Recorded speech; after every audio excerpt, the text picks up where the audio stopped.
KLE Shri BMK Ayurveda ಮಹಾವಿದ್ಯಾಲಯ ನಮ್ಮ ದೇಶದಲ್ಲೇ ಒಂದು ಪುರಾತನವಾದ ಆಯುರ್ವೇದ ವಿದ್ಯಾಸಂಸ್ಥೆ.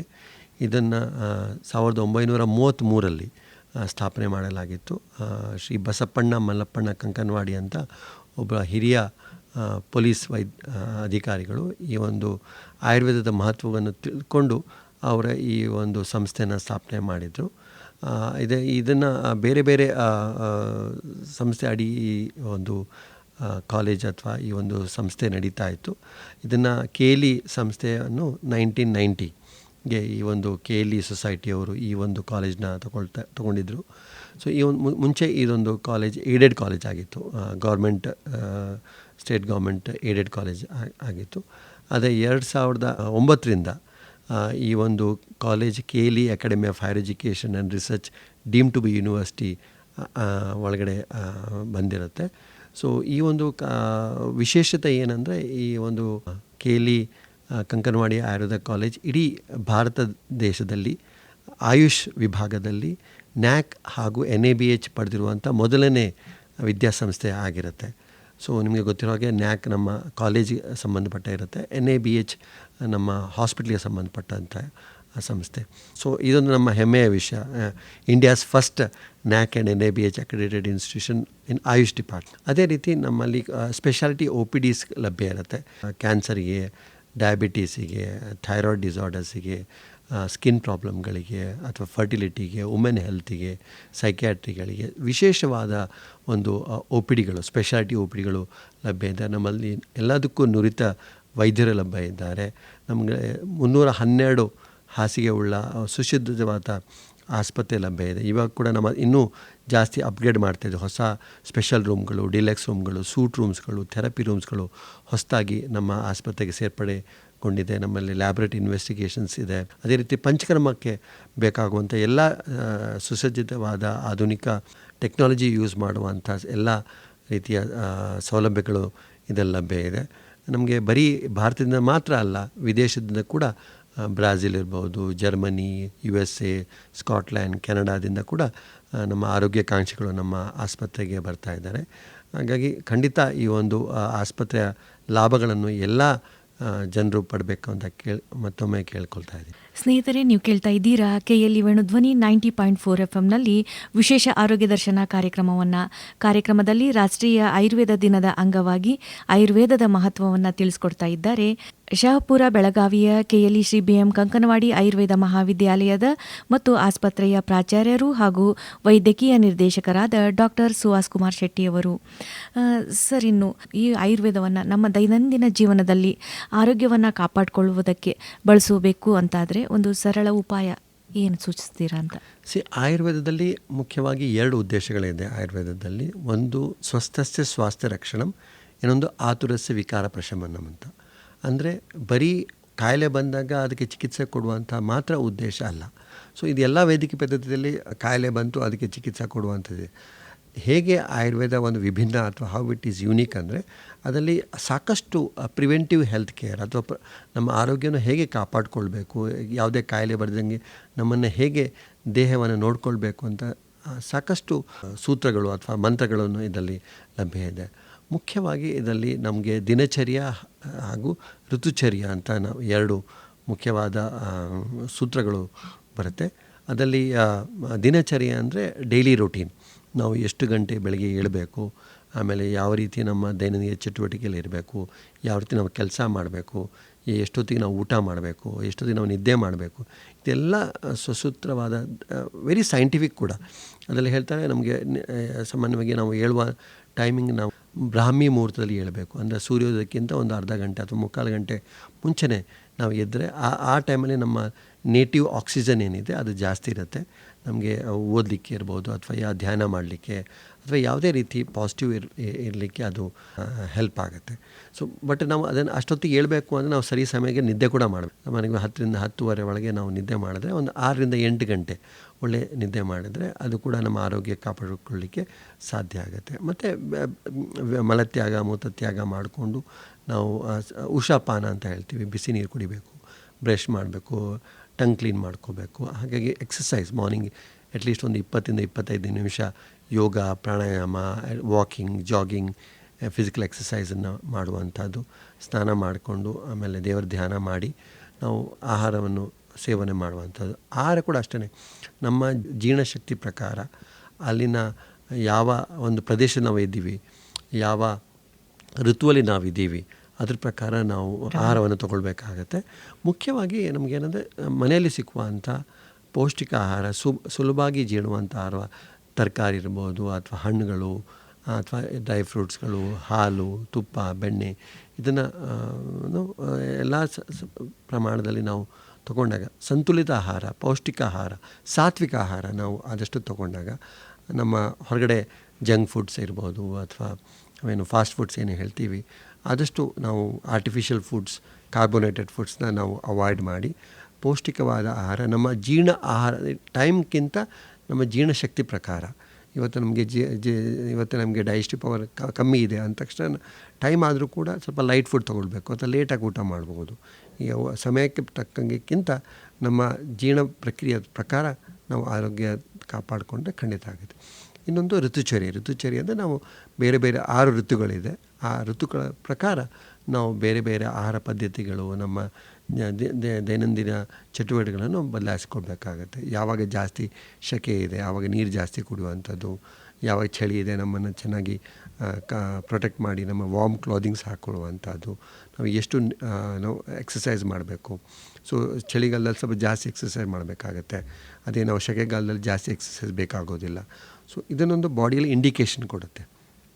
ಆ ಇಂಡಿಕೇಷನ್ನ ನಾವು ಅರ್ಥ ಮಾಡಿಕೊಂಡು ಸ್ವಲ್ಪ ತಕ್ಕ ಮಟ್ಟಿಗೆ ನೀವು ಬದಲಾವಣೆಗಳು ಮಾಡಿಕೊಂಡ್ರೆ, ಇನ್ನೂ ಜಾಸ್ತಿ ನಿಮಗೆ ಮಾಹಿತಿ ಬೇಕಂದರೆ ಯಾವುದೇ ನೀವು ಆಯುರ್ವೇದ ವೈದ್ಯರ ಹತ್ರ ಹೋದರೆ ಅವರು ನಿಮ್ಮ ಪ್ರಕೃತಿ ಅನಲೈಸ್ ಮಾಡಿ, ನಿಮ್ಮ ನಾಡಿ ಪರೀಕ್ಷೆ ಮಾಡಿ, ನಿಮ್ಮ ಎಲ್ಲ ಹಿಸ್ಟ್ರಿ ತೊಗೊಂಡು ನಿಮಗೆ ಸಾಕಷ್ಟು ನಿಮ್ಮ ಡಯಟ್ ಮತ್ತು ಲೈಫ್ ಸ್ಟೈಲ್ ಬಗ್ಗೆ ಗೈಡೆನ್ಸ್ ಕೊಡ್ತಾರೆ. ಸರ್, ಇನ್ನು ಮಕ್ಕಳಿಂದ ಹಿಡಿದು ಹಿರಿಯರವರೆಗೆ ಎಲ್ಲರಿಗೂ ಈ ಒಂದು ಆಯುರ್ವೇದ ಹೇಗೆ ಸಹಕಾರಿಯಾಗುತ್ತೆ ಅಂತ? ನಾವು ಹೇಳ್ದಂಗೆ ಬರೀ ಇದು ಕಾಯಿಲೆಗೆ ಮಾತ್ರ ಅಲ್ಲ, ಎಲ್ಲ ರೀತಿಯಲ್ಲಿ ಇವನ್ ನಮ್ಮ ಆರೋಗ್ಯ ಕಾಪಾಡಿಕೊಳ್ಳಿಕ್ಕೂ ಕೂಡ ನಾವು ಬೇಕಷ್ಟು ಆದಷ್ಟು ಸಾಕಷ್ಟು ನಮ್ಮ ಆಯುರ್ವೇದದಲ್ಲಿ ಸೂತ್ರಗಳಿದೆ. ಸೊ ಇದೇನೆಂದರೆ ನೀವು ಬರೀ ಹೇಳಿದ್ರಲ್ಲ ಮಕ್ಕಳಿಂದ ಮಾತ್ರ ಅಲ್ಲ, ಇದು ಗರ್ಭಾವಸ್ಥೆಗಿಂತ ಮುಂಚೆಯಿಂದ ಕೂಡ ಆಯುರ್ವೇದ ಅಪ್ಲಿಕಬಲ್ ಇರುತ್ತೆ. ಸೊ ನಾವು ಅದು ಕೂಡ ನಮ್ಮಲ್ಲಿ ಸಂಸ್ಕಾರಗಳಂತ ಹೇಳ್ತಾರೆ, ಅದರಲ್ಲಿ 16 ಸಂಸ್ಕಾರಗಳಿದೆ. ಗರ್ಭಾಧಾನ ಸಂಸ್ಕಾರದಿಂದ ಅಂತ್ಯೇಷ್ಟಿ ಸಂಸ್ಕಾರ ತನಕನೂ ಪ್ರತಿಯೊಂದು ಹಂತದಲ್ಲಿ ಅದರದ್ದೇ ಆದಂಥ ವೈಶಿಷ್ಟ್ಯಗಳಿದೆ, ಅದರದ್ದೇ ಆದಂಥ ಆಚರಣೆಗಳಿದೆ, ಅದರದ್ದೇ ಆದಂಥ ಪದ್ಧತಿ ಇದೆ. ಸೊ ಹಾಗಾಗಿ ನಾವು ಹಾಗೆ ಹೆಚ್ಚಿನ ಸಲ ನಾವು ಪ್ರೆಗ್ನೆನ್ಸಿ ಏನಿದೆ ಅದು ಆಕ್ಸಿಡೆಂಟಲ್ ಪ್ರೆಗ್ನೆನ್ಸಿ ಆಗಿರುತ್ತೆ. ಬಟ್ ಆಯುರ್ವೇದ ಏನು ಹೇಳ್ತಂದರೆ ನಾವು ಪ್ರೆಗ್ನೆನ್ಸಿಯನ್ನು ಒಂದು ಪ್ಲ್ಯಾಂಡ್ ಪ್ರಕಾರ ಮಾಡ್ಕೋಬೇಕು. ನಾವು ಅದಕ್ಕೆ ಫಿಸಿಕಲಿ ಮತ್ತು ಮೆಂಟಲಿ ನಾವು ತಯಾರಾಕ್ಕೊಂಡು ಅದಕ್ಕೆ ಮಾಡಿಕೊಂಡ್ರೆ ನಮ್ಮ ಬೆಳೆಯುವಂಥ ಮಕ್ಕಳು ಅಥವಾ ಹುಟ್ಟುವಂಥ ಮಕ್ಕಳು ಆರೋಗ್ಯವಾಗಿ ಇರ್ತಾರೆ. ಹಾಗಾಗಿ ಹುಟ್ಟಿದ ತಕ್ಷಣ 6 ತಿಂಗಳು ನಮ್ಮ ಬರೀ ಎದೆ ಹಾಲ ಮೇಲೆ ಇರಬೇಕು. ಆಮೇಲೆ ಯಾವ ರೀತಿ ಆಹಾರ ತೊಗೊಳ್ಬೇಕು, ಯಾವ ರೀತಿ ಆ್ಯಡೆಡ್ ಫುಡ್ ತೊಗೊಳ್ಬೇಕು, ಅದ್ರ ಬಗ್ಗೆ ಸಾಕಷ್ಟು ಮಾಹಿತಿ ಇದೆ. ಇನ್ನೊಂದು ನಾವು ಈಗ ನಾವೊಂದು ಸ್ವರ್ಣಬಿಂದು ಪ್ರಾಶನ ಅಂತ ಒಂದು ಕಾರ್ಯಕ್ರಮ ನಡೆಸ್ತಾ ಇದ್ದೀವಿ. ಇದು ಮಕ್ಕಳಲ್ಲಿ ಇಮ್ಯುನಿಟಿ ಪವರ್ ಹೆಚ್ಚಾಗುವಂಥದ್ದಕ್ಕೆ, ಪದೇ ಪದೇ ಕಾಯಿಲೆಯಿಂದ ಬಳಲಬಾರ್ದು, ಇದಕ್ಕೆ ಒಂದು ಔಷಧಿ ಸಿದ್ಧ ಮಾಡ್ತೀವಿ. ಇದರಲ್ಲಿ ಬೇರೆ ಬೇರೆ ಥರ ಮೆಡಿಸಿನ್ಸ್ ಇರುತ್ತೆ, ಗೋಲ್ಡ್ ಭಸ್ಮ ಕೂಡ ಇದರಲ್ಲಿರುತ್ತೆ, ಬೇರೆ ಮೆದುಳಿಗೆ ಉಪಯೋಗ ಆಗುವಂಥ ಕೆಲವು ಹರ್ಬ್ಸ್ ಕೂಡ ಇದರಲ್ಲಿ ಲಭ್ಯ ಇರುತ್ತೆ. ಸೊ ಅದು ಪುಷ್ಯ ನಕ್ಷತ್ರದಂದು ನಾವು 4 ಡ್ರಾಪ್ಸ್ನ ಇದನ್ನು ಹಾಕಿದಾಗ ಮಕ್ಕಳ ಒಂದು ಬೆಳವಣಿಗೆ ಇದೆ ಚೆನ್ನಾಗಾಗತ್ತೆ, ಪದೇ ಪದೇ ಅವರಿಗೆ ಇನ್ಫೆಕ್ಷನ್ ಆಗೋದಿಲ್ಲ. ಸೊ ಅದೇ ರೀತಿ ಅವರಿಗೆ ದೊಡ್ಡವರಾದಾಗ ಕೂಡ ಅವರಿಗೆ ಬೆಳವಣಿಗೆ ಏನೋ ತೊಂದರೆ ಇದ್ದು ಕೂಡ ಅದರಲ್ಲಿ ಬೇರೆ ಬೇರೆ ಚಿಕಿತ್ಸೆ ಅಲ್ಲ, ಪಂಚಕರ್ಮ ಚಿಕಿತ್ಸೆ ಇದೆ, ಸ್ಪೀಚ್ ಥೆರಪಿ ಇದೆ, ಅಥವಾ ಏನೋ ಸ್ಪೀಚಲ್ಲಿ ಪ್ರಾಬ್ಲಮ್ ಇದೆ, ಡೆವಲಪ್ಮೆಂಟಲ್ ಪ್ರಾಬ್ಲಮ್ ಇದೆ, ಆಟಿಸಮ್, ಯಾವುದೇ ಥರ ಕಾಯಿಲೆ ಇದ್ದರೂ ಕೂಡ ಅವರಿಗೆ ಔಷಧಿಗಳ ಲಭ್ಯ ಇದೆ. ಅದೇ ರೀತಿ ಮಧ್ಯವಯಸ್ಕರಲ್ಲಿ ಕಾಮನ್ನಾಗಿ lifestyle disorders, BP, sugar ಇರ್ಬೋದು, ಜಾಯಿಂಟ್ ಪೇಯ್ನ್, ಬ್ಯಾಕ್ ಪೇಯ್ನ್, ಅಥವಾ ಏನಾದರೂ ಕಣ್ಣಿನ ತೊಂದರೆ, ಯಾವುದೇ ರೀತಿ ಜನರಲ್ ಪ್ರಾಬ್ಲಮ್ ಇದ್ದಾಗ ಅದರಲ್ಲಿ ನಮ್ಮಲ್ಲಿ ಸ್ಪೆಷಾಲಿಟಿ ಪ್ರಾಕ್ಟೀಸ್ ಅಂತ ಕೂಡ ಇದೆ. ಆಯುರ್ವೇದ ಅಂತಷ್ಟೇ ಬರೀ ಒಂದೇ ಆಯುರ್ವೇದ ಅಲ್ಲ, ಅದರಲ್ಲಿ ಕೂಡ ಸ್ಪೆಷಾಲಿಟಿ ಪ್ರಾಕ್ಟೀಸ್ ಅಂತ ಇದೆ. ಅದರಲ್ಲಿ 8 ಸ್ಪೆಷಲೈಸೇಷನ್ ಇದೆ. ಇದನ್ನು ನಾವು ಅಷ್ಟಾಂಗ ಆಯುರ್ವೇದ ಅಂತ ಹೇಳ್ತೀವಿ. ಕಾಯ, ಬಾಲ, ಗ್ರಹ, ಊರ್ಧ್ವಾಂಗ, ಶಲ್ಯ, ದಂಷ್ಟ, ಜರಾವೃಷ ಅಂತ. ಸೊ ಮಕ್ಕಳಿಗೆ, ಸ್ತ್ರೀಯರಿಗೆ, ಅದೇ ಜನರಲ್ ಮೆಡಿಸಿನ್ಸ್ ಇರ್ಬೋದು, surgery, ENT, reproductive health, sexual medicine, ಈ ಥರ ಎಲ್ಲ ರೀತಿಯ ಸ್ಪೆಷಾಲಿಟಿ ವಿಭಾಗ ಕೂಡ ಆಯುರ್ವೇದದಲ್ಲಿ ಲಭ್ಯ ಇರುತ್ತೆ.